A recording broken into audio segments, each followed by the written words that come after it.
Ada pepatah Batak yang berbunyi bahwa keberkatan Tuhan hadir dari segala penjuru mata angin di pulau ini. Samosir.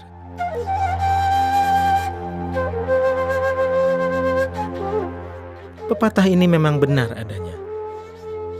Samosir diberi keberkatan yang luar biasa.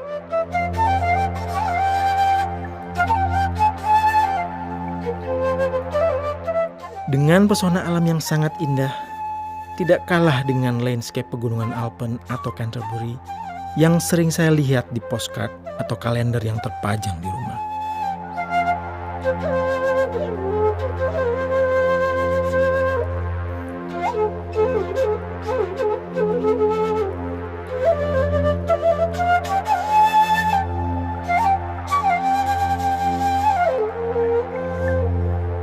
Samosir juga memiliki riwayat sejarah kepurbakalaan yang masih terawat.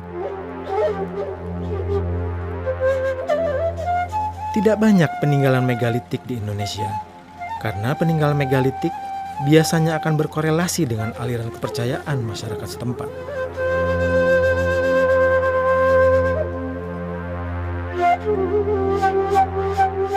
Salah satu yang luar biasa mengagumkan adalah peninggalan megalitik yang secara definisi dapat diartikan peninggalan dari praktik kebudayaan masa lalu yang melibatkan monumen atau struktur bebatuan.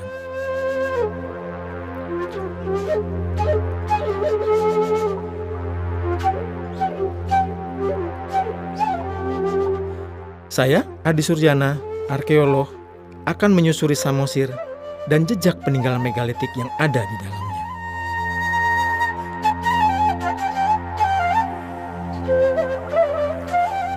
Hari ini saya tiba di Medan, Sumatera Utara. Dari sini saya akan menuju Kabupaten Samosir, sekitar 6 jam perjalanan darat menuju tenggara. Namun sebelum menuju Samosir, saya terlebih dahulu singgah di Balai Arkeologi Sumatera Utara di Medan untuk sedikit menghimpun informasi mengenai pulau ini. Saya bertemu dengan Pak Lukas Partanda Kustoro yang menjamu saya di salah satu perpustakaan yang menyajikan begitu banyak literatur mengenai Samosir dan peninggalannya. Selamat pagi Pak Lukas. Mas Adi, kapan dari Aceh? Kemarin. Sehat-sehat kan Mbak Sini? Sehat Pak. Sesuai pembicaraan kita kemarin. Ya, jadi pada prinsipnya kalau kita bicara Samosir, Danau Toba dan sebagainya itu berawal dari sekitar, ya katakanlah kita sebut sekitar 75.000 tahun yang lalu. Itulah proses pembentukannya. Dan kita tahu itu merupakan hasil dari aktivitas gunung berapi tua, yang akhirnya memunculkan danau, dan di tengahnya ada pulau. Itulah Pulau Samosir. Nah, kalau kita balik kepada Danau Toba yang sudah terbentuk pada ribuan tahun yang lalu, tentunya kita juga secara teoritis kita tahu pada masa itu belum ada manusia. Karena belakangan teoritis, arkeologis bisa membuktikan bahwa manusia itu kan muncul setelah 40.000 tahun. 40.000 tahun yang lalu. Nah, kita tahu bahwa peninggalan-peninggalan ada memperlihatkan bahwa suku Batak yang sekarang mendiami daerah di seputar Danau Toba itu terkait dengan migrasinya kelompok manusia Austronesia. Ya, Austronesia kita tahu juga terdiri dari beberapa ras, dan yang masuk ke wilayah Sumatera, khususnya di bagian seputar Danau Toba itu adalah yang rasnya masuk kategori Mongoloid. Kalau menurut legenda, jadi artinya menurut cerita rakyat, bahwa orang Batak pertama yang muncul di sana itu memang diturunkan oleh sang penciptanya itu di puncak Pusubuhit, di puncak Gunung Pusubuhit. Itulah awal mulanya kelompok masyarakat Batak ada di wilayah sana, Cianjur mula-mula. Dan dalam cerita si Raja Batak, artinya orang pertama yang diturunkan di Pusubuhit itu bertempat tinggal di sana. Kampung awal orang Batak itu ada di Cianjur mula-mula. Nah, kalau sekarang sebagian besar penduduk Batak itu di seputar Danau Toba menganut agama Kristen, tapi kepercayaan lama dulu itulah yang kita sebut dengan kepercayaan megalitik. Jadi artinya kepercayaan yang memuja nenek moyang. Pak Lukas memberikan asupan informasi tambahan selain yang saya pelajari dari literatur yang kami miliki. Saya tidak sabar untuk segera tiba, menyusuri 6 jam perjalanan dari kota Medan menuju salah satu pulau danau terbesar di dunia ini.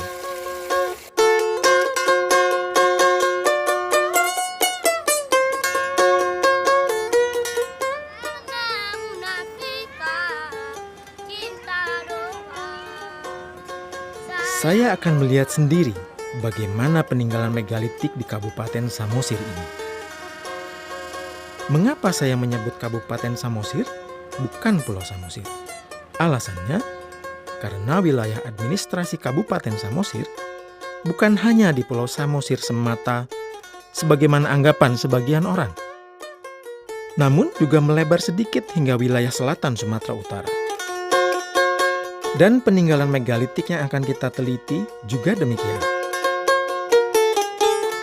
Tak hanya ditemukan di Pulau Samosir, namun juga tersebar di wilayah Sumatera, tepatnya di wilayah yang mengelilingi Danau Toba ini. Menuju Samosir dapat dilakukan dari beberapa rute. Dari arah utara, menyeberang dari kota wisata Parapat.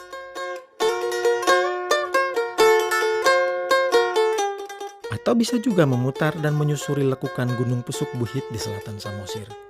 Rute ini durasi tempuhnya lebih lama, namun pemandangan akan membayar itu semua.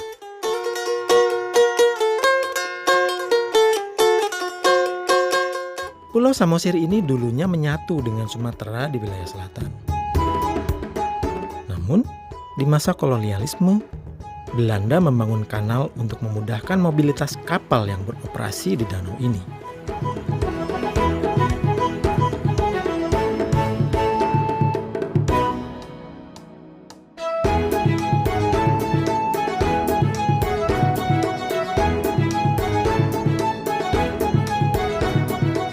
Perjalanan pertama saya menelusuri jejak megalitik di Samosir. Saya penasaran dengan si anjur mula-mula yang diceritakan Pak Lukas dalam pertemuan kami. Pagi ini, saya akan menyempatkan diri terlebih dahulu menyinggahi jejak pertama Raja Batak di pulau vulkanik ini.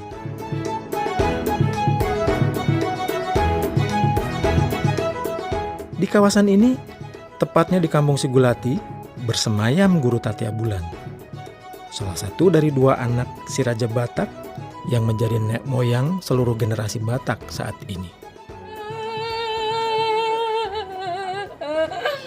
Sana maupun dia uraki, urang atus doa susah nelengan, nang marningot aku alepun.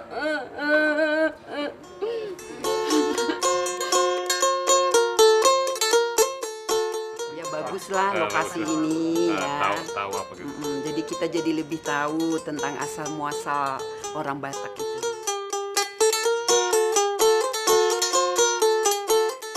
Guru Tatia Bulan memiliki 5 anak laki-laki dan 5 perempuan yang melahirkan generasi pemimpin ras Batak dari generasi ke generasi hingga kemudian berakhir di Sisingamangaraja ke-12. Sebagai Raja Batak terakhir yang kita kenali namanya dalam buku pelajaran sejarah, yang teguh mempertahankan wilayah dari jajahan Belanda.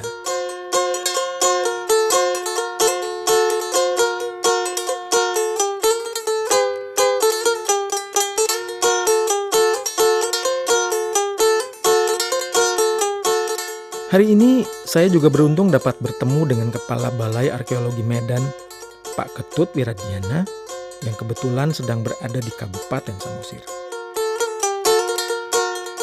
Ditemani pula oleh pihak Dinas Kebudayaan dan Pariwisata Samosir, hari ini mereka memiliki agenda untuk mengunjungi dan mendata sebuah peninggalan berupa sarkofagus di wilayah Dolok Sanggul. Wilayah ini kami tempuh dari kawasan hutan wisata Tele.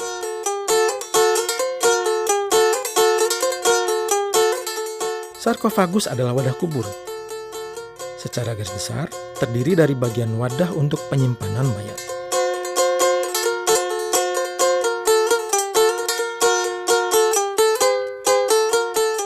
Pada awalnya, mayat tetap dikuburkan. Namun sekian lama, setelah mayat menjadi tulang belulang, lalu sisa jasad itu dipindahkan dalam sebuah upacara ke dalam wadah batu ini. Mayat dimasukkan melalui sebuah lubang di atas batu yang memiliki penutup. Bentuk sarkofagus menyerupai kapal dengan kedua ujung meruncing dan bagian tengah melengkung. Bentuk ini dipercaya sebagai analogi wahana roh menuju ke alam arwah. Ukuran sarkofagus bisa beragam. Sebuah sarkofagus dengan ukuran yang besar dapat menampung tidak hanya satu jenazah, namun juga bersifat komunal, yakni menampung beberapa tulang belulang seperti suami, istri, dan anak. Wilayah penemuan sarkofagus ini memiliki medan lumayan sulit untuk ditempuh. Tak ada pemukiman di wilayah ini. Saya jadi penasaran, bagaimana sebuah peninggalan sarkofagus dapat dibangun di kawasan yang sangat jauh dari hunian. Karena kebiasaannya, tambak yang berarti komplek perkuburan dalam masyarakat Batak kerap dibangun berdekatan dengan tempat tinggal mereka. Namun, perkiraan saya memang salah. Ternyata pada masa sarkofagus ini dibangun, wilayah ini merupakan wilayah hunian yang pada suatu masa dibakar Belanda karena dijadikan benteng pertahanan terakhir Sisingamangaraja ke-10 dan ke-11 dari pendudukan penjajah. Inovasi-inovasi, bagaimana mereka menciptakan karya-karya budaya seperti sarkofagus, umpamanya inovasinya. Karena kemudian tempayan batu, ini kan model-model hunian yang banyak berkembang pada abad-abad ke-10 justru. Ini kan orang kelompok Austronesia itu paling tidak ada 3 hal yang harus ada. Huta, hunian induk, huta, sawah, dan hutan. Nah, dalam istilah Batak itu tombak. Jadi konsep tentang huta, sawah dan hutan ini adalah konsep yang yang memerlukan harmonisasi. Nah, ini penting bahwa kehidupan yang sudah dijaga, kehidupan yang jadi landasan orang Batak itu adalah harmonisasi. Kenapa perlu harmonisasi? Karena kenapa perlu ada tombak? Karena tombaklah menjaga air untuk pertanian, untuk menghidupi mereka. Nah, simbol-simbol seperti muka manusia, kedok manusia itu kan populer pada budaya Dongson. Budaya Dongson berkembang ke Indonesia dalam tanda petik, tapi belum begitu pasti. Itu paling tua awal-awal Masehi katanya. Tapi kenyataannya bahwa sekitar 1000 tahun yang lalu berkembang pesat sekali di seluruh Indonesia. Nah, kalau di Batak sendiri yang Dongson apa? Rumah adatnya itu tipe Dongson. Kemudian ada pola hias yang pakai bulu-bulu di rumah adat itu juga gaya Dongson.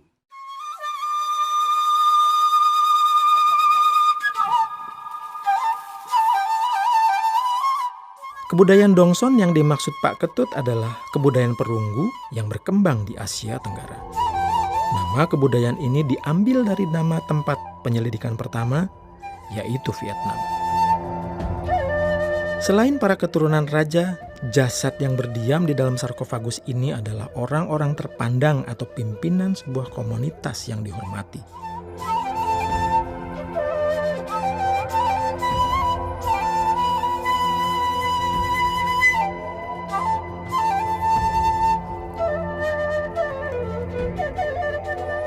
Beberapa sarkofagus memiliki pahatan-pahatan baik yang terdapat di depan wadah maupun di belakang tutup yang merupakan penggambaran orang yang memiliki hubungan sangat dekat dengan si mati.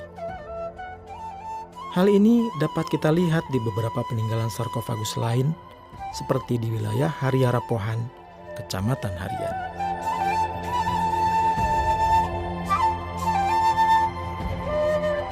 Menurut keturunan ketujuhnya, tokoh yang pernah dibaringkan di dalam sarkofagus ini adalah Opung Yatas, leluhur desa setempat yang pertama kali membangun hunian ini. Hunian ini terdiri dari beberapa rumah saja yang saling berhadapan. Datanglah Belanda. Dilarang lah. Dilarang. Nggak bisa di kampung mayat dibilangnya. Kemudian? Kemudian dibongkarlah mayat itu. Maka di sana tempat-tempat namanya dibikin tabak. Di situ kumpulan moyang keturunan asal dan keturunannya. Pada lokasi ini tidak hanya ditemukan sarkofagus, namun juga lesung batu yang menunjukkan bentuk mata pencaharian masyarakat setempat pada masa lampau. Minum padi, iya. Sehari-hari atau untuk upacara? Enggak, sehari-hari. Kalau habis beras di situ ditumbuk ya. Tepung ya. Dijadikan tepung bisa juga. Ya, tepung. Dibikin. Yang membuat juga Opuniatas juga yang membuat. Iya. Lesung berkaitan dengan konsep animisme yang percaya pada kekuatan roh. Hal ini terlihat dari adanya anggapan masyarakat Batak Toba bahwa padi memiliki tondi atau roh, sehingga padi harus diberlakukan secara hati-hati. Kondisi ini ditampakkan dengan adanya pelipit di pinggiran permukaan atau di sekeliling lubang lesung. Hal ini dimaksud adalah upaya agar bahan yang ditumbuk tidak tumpah ke tanah. Keturunan yang merawat sarkofagus ini mengaku bahwa proses membuat benda ini memakan waktu hingga 7 tahun dengan bahan-bahan bebatuan vulkanis akibat letusan gunung berapi yang dengan mudah dapat ditemukan di sekitar tempat tinggal mereka. Sementara usia dari sarkofagus ini, bila dihitung dari jumlah keturunan di atasnya, adalah 7 generasi. Saya tertarik mengapa pagar batu setinggi ini dapat berdiri. Bagi saya adalah salah satu mahakarya yang mengagumkan pada masanya. Bagaimana bebatuan dapat disusun tanpa bantuan semen sebagai perekat, namun dapat menjadi sebuah pagar raksasa yang tahan dari guncangan gempa selama beratus tahun. Sangat diandalkan untuk menjadi benteng pertahanan. Mengenai pertahanan kampung dari serangan kelompok lain, berkorelasi dengan alasan perpindahan masyarakat dari satu kampung hunian menuju sebuah hunian baru yang dilakukan oleh orang-orang Batak pada masa lampau. Selain dengan alasan menemukan tempat lebih baik untuk bercocok tanam, perpindahan dapat pula terjadi akibat konflik yang kerap terjadi dalam dinamika kehidupan berkelompok. Dalam kehidupan sosial, serangan antar kelompok dapat terjadi kapan saja. Sehingga sebuah pertahanan yang baik adalah keniscayaan. Selain memanfaatkan batu vulkanis yang ada, pertahanan juga dapat dibuat dengan bambu-bambu atau memanfaatkan kontur tebing yang tersedia secara alamiah di lokasi tersebut. Hal itu saya temui di situs kubur pahat batu dan pagar batu di Huta Pagar Batu yang terletak di Desa Perdomuan, Kecamatan Simanindo.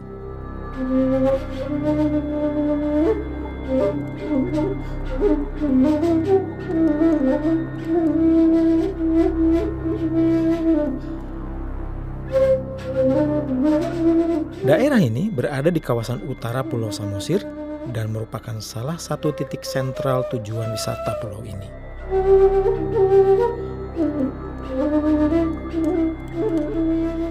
Horas.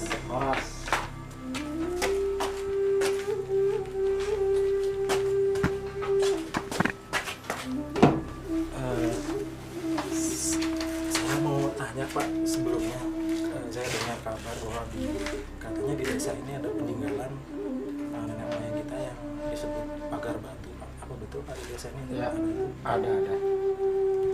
Saya istirahat dulu aja sebentar juga di sini. Ya. Bu, Boleh saya pesan kopi Bu, satu? Ya, terima kasih Bu. Jadi Pak, apakah di sana itu ada penduduk setempat yang bisa saya jumpai untuk menunjukkan jalan di pagar batu itu Pak? Ada, kebetulan Pak Parman sama Pak Kades kebetulan di bawah mengawasi pembuatan jalan di bawah. Pak Parman itu penduduk di sana? Ya, penduduk di kampung itu. Di kampung itu. Itu nama kampungnya apa Pak? Pagar Batu. Kampung Pagar Batu ya. Saya minum dulu ya Pak. Ya, minum kopi. Makam Pahat Batu ini berada di dataran yang lebih tinggi dibanding permukiman yang ada. Memiliki luas 1,4 hektar. Dulunya masyarakat di sini memanfaatkan kelandaian kontur tanahnya untuk mempertahankan diri dari gangguan keamanan kelompok lain. Bahkan, di kampung yang sudah tidak dihuni lagi ini, akses keluar masuk masyarakat menggunakan sebuah rongga yang terbuat dari batu. Mirip sebuah gua. Ada pula gua buatan lain yang digunakan sebagai tempat persembunyian bila mana terjadi serangan. Nasib batu makam ini sama dengan yang saya temukan di Hariara Pohan. Jasad sudah dipindahkan pada era pendudukan Belanda dengan alasan yang sama. Di samping kiri kubur Pahat Batu ini terdapat sebuah lesung batu dengan 5 lubang. Pada masa awal di sini bersemayam Raja Tanjungan yang merupakan generasi kelima marga Situmorang. Di sini saya menemukan beberapa peninggalan megalitik lain yang menambah khasanah pengetahuan kami. Tempat saya berdiri ini adalah batu persembahan. Masyarakat setempat menyebut batu 3 rupa. Apa saja makna dari 3 rupa tersebut? Namanya batu ini batu yang 3 rupa. Batu 3 rupa. Iya, tempat persembahan nenek moyang kami dulu. Yang pertama yang ini mukanya mengarah ke sini. Apabila ada menumbuk padi di sini, ada sisanya sedikit, baru dikasih persembahannya ke sini. Oh gitu. Biar padi yang ditumbuk itu berkah untuk dimakan. Baru yang kedua batu yang menghadap Ke arah sana. ke arah sana itu persembahan apabila ada bapak-bapak dan ibu-ibu yang pergi ke atas sana mau belanja atau menjual sedekah, pulang dia dari sana dari tempat perbelanjaan, dia harus meletakkan di sini persembahannya juga. Baru batu yang sebelah timur, mukanya yang sebelah timur ini, Betul. Ke timur betul. apabila orang tua kami dulu, nenek moyang kami dulu pergi ke Danau Toba untuk mencari ikan, ada dapat ikan dari Danau Toba, dia harus menyembahkan dulu ke sini. Mempersembahkan. Itulah sejarah batu yang 3 rupa ini, Pak. Ada namanya Pak, nama lokal, nama aslinya sini, nama batunya apa? Batu Pamelean. Pamelean ya. Mukanya yang 3. Pamelean ya. Artinya pamelean itu apa? Persembahan. Persembahan. Persembahan. Selain Pamelean, lokasi ini juga memiliki peninggalan berupa tempayan batu. Di lokasi ini dulunya berdiri rumah raja yang dalam perilaku dan budaya masyarakat setempat dianggap suci. Sehingga para abdi yang hendak menuju dan menaiki rumah ini diharuskan untuk mencuci kakinya di tempayan batu ini. Tidak jauh dari lokasi tempayan batu juga ditemukan batu yang diberi nama Siboru Nagojong. Fungsinya batu ini, dulu kan ini kampung. Iya. Istilahnya kalau ada di sini terjadi pencurian atau yang kehilangan, ada yang mengetahui dan yang diketahuinya sudah tertuduh, tapi dia nggak mengaku, dibawalah dia ke sini untuk bersumpah. Nah, setelah ingin bersumpah dia mau bersumpah ke sini, duluanlah dulu dia menyuci kaki di sana. Di palung yang ada tiba air itu ya? Iya. Oh. Habis cuci kaki dia, masuklah ke sini, baru ini dipegang. Dipegang ini bersumpahlah di sini. Kalau betul-betul dia nggak mencuri, dia pasti sehat. Tapi kalau betul-betul dia mencuri, seperti batu inilah. Oh, menjelma jadi Ah, batu. jadi bengkak. Oh, jadi bengkak. Jadi Oh, bengkak perutnya. Ini bagian depannya ini ya, berarti ini seperti perutnya ini. Iya. Menjelang sore, kami meninggalkan tempat ini. Namun, saya mendapatkan informasi bahwa tidak jauh dari lokasi ini, terdapat sebuah peninggalan megalitik lain yang disebut Botean. Botean adalah peninggalan batu dengan ukuran sekitar 2 meter dan menjulang ke atas. Kegunaan dari Botean adalah untuk menambatkan sampan. Itulah makanya Botean hanya dapat ditemukan di wilayah yang bersisian dengan sungai atau danau. Namun sayang, Botean di pertemuan ini sudah rusak dan patah. Salah satunya akibat proyek pembangunan jalan sebagai tuntutan pembangunan desa. Namun, saya mendapatkan informasi bahwa sekitar 3 km dari tempat ini terdapat 12 Botean yang lebih terawat. Tepatnya berada di Parmonangan, sebuah kampung yang bersebelahan dengan kampung ini. Jadi dulunya transportasi dari Samosir ke Parapat dengan pekan ada nama situ Tiga Raja. Dari sini pakai sampan itu. Sampannya itu betul besar. Kayu, batang kayu yang telah dibuat menjadi sampan. Besar itu. Dinamakan Solu Bulun. Solu bolon. Solu Bulun. Sampan besar. Nah, Dan ini fungsinya untuk menambatkan menambatkanlah dia sampan itu. Oh, ya ini Jadi ini dulu masih sampai ke sini airnya Danau Toba ini. Ya, itulah ya. makanya ini dipakai untuk Maka dipakai sebagai pelabuhan sampan atau Tabatas Sulu. Jadi ini bukannya pilar yang dicampur dengan semen. batu asli. Asli batu, namanya batu padas. Batu padas ya. Batu padas. Terus kalau apa ini dulunya ada atasnya, Pak? Apa memang tingginya segini? Memang tinggi segini. Yang tinggi segini ya, nggak ada yang patah. Jadi masing-masing ini ada di sini kayak bentuknya beda dengan yang itu dengan yang ini. Iya. Yang ini nampaklah dia ada kayaknya sedikit ke ini ada lebihnya ya. Ke atasnya disitulah diikatkan sampan tadi. Usia Botean ini masih dapat dihitung dengan jelas oleh Pak Erson, generasi pewaris lahan di mana Botean ini berada. Ada 7 generasi yang telah menjadi saksi berdirinya Botean ini. Hanya saja, ada beberapa hal yang membuat saya merasa ragu dengan keotentikan cerita yang saya dapatkan. Karena dari beberapa literatur dan narasumber yang lain menyebut bahwa Botean dari bentuk dan susunannya lebih tepat dan dipercaya memiliki fungsi utama sebagai pondasi rumah. Namun, memang Botean digunakan pula sebagai penambat tali sampan, walau bukan menjadi satu-satunya fungsi.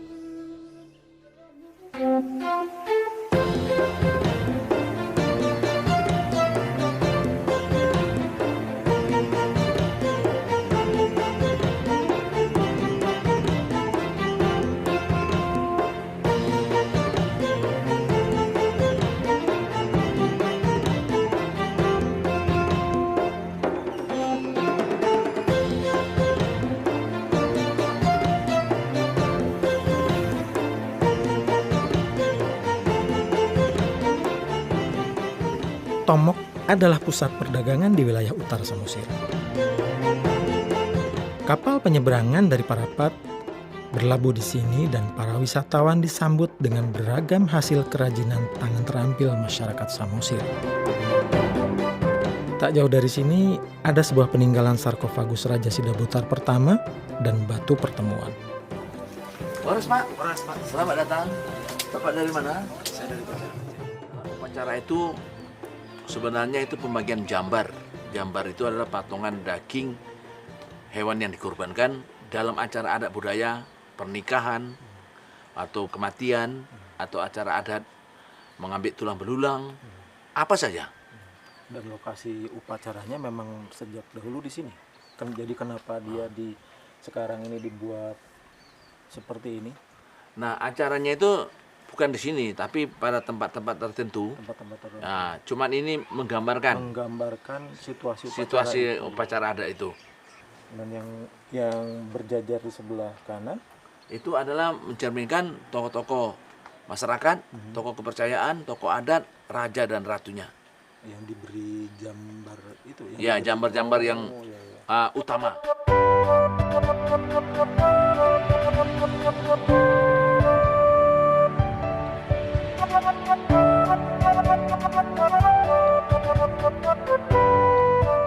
Dari sarkofagus Raja Sidabutar ini dapat diketahui bahwa masyarakat Batak tidak menutup diri dengan pendatang dari luar suku Batak itu sendiri.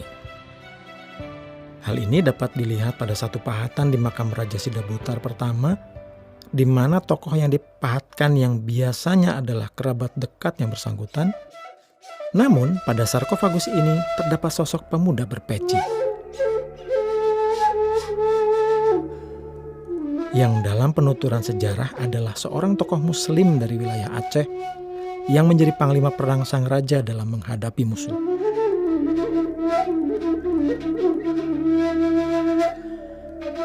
Hal yang juga dapat dilihat dari peninggalan sarkofagus Raja Sidabutar terakhir yang berlokasi tidak jauh dari makam ini.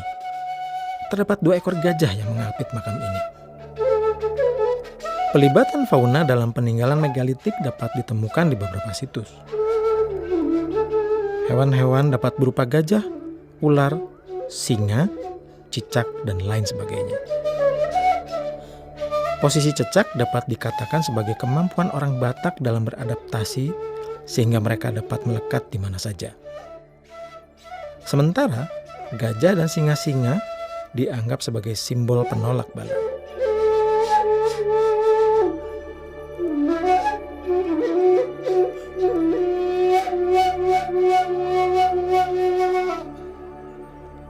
Rasanya saya sudah mengunjungi banyak situs berupa peninggalan megalitik di Samosir. Namun, saya ternyata masih belum mengunjungi satu lokasi lagi yang menurut saya tidak kalah penting dalam riwayat peninggalan megalitik di Samosir. Batu Persidangan di Huta Sialagan. Peninggalan ini terdapat di sebuah kampung kuno di Desa Ambarita. Dilengkapi dengan banyak patung yang dipercaya sebagai penjaga keamanan huta yang disebut Pangulu Balang. Dalam prinsip mitos, patung-patung ini akan menjaga kampung dari kekuatan jahat dari luar. Saya tidak sabar menunggu pagi untuk dapat sampai ke sana.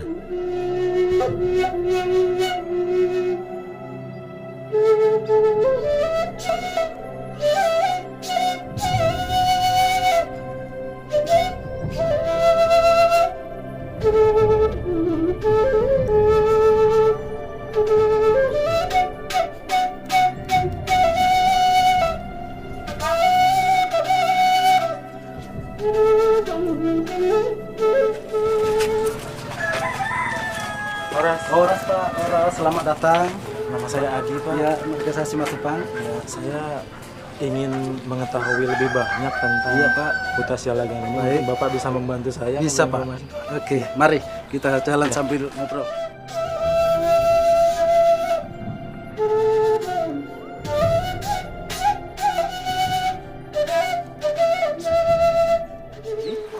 Ke 500 tahun yang lalu, ini digunakan raja sebagai tempat untuk musyawarah-musyawarah antar mereka, ya. Tapi kini yang paling sering digunakan adalah tempat untuk persidangan. Maka dia diberi nama Batu Persidangan. Ya, makanya jangan heran kalau kenal orang Batak banyak sekarang yang menjadi pakar-pakar hukum. Memang kalau saya berpikir dari faktor keturunan, ya, dari 500 tahun lalu orang Batak sudah mengenal itu. Iya. Ya, jadi alasannya kenapa ini disebut dengan Batu Persidangan? Karena waktu zaman dahulu, waktu orang Batak masih animisme, ya, di sini katanya juga sering terjadi peperangan antara kampung atau antar raja gitu. Nah, jadi kalau raja itu menangkap musuhnya, lalu ditangkap, dan setelah tangkap lalu dia dipenjarakanlah di bawah kolong rumah raja, dipasung di sana. Kenapa ditaruh di bawah kolong rumah raja? Karena raja ada alasannya. Karena atas kesalahan dia, maka dia nggak dianggap manusia. bahwa dia sudah dianggap seperti binatang. Karena di kolong rumah adalah tempat untuk binatang. Untuk menyedang orang yang bersalah ini tidak dapat dilakukan setiap saat. Namun ada hari-hari tertentu yang dianggap hari yang baik dan tepat untuk melakukan persidangan.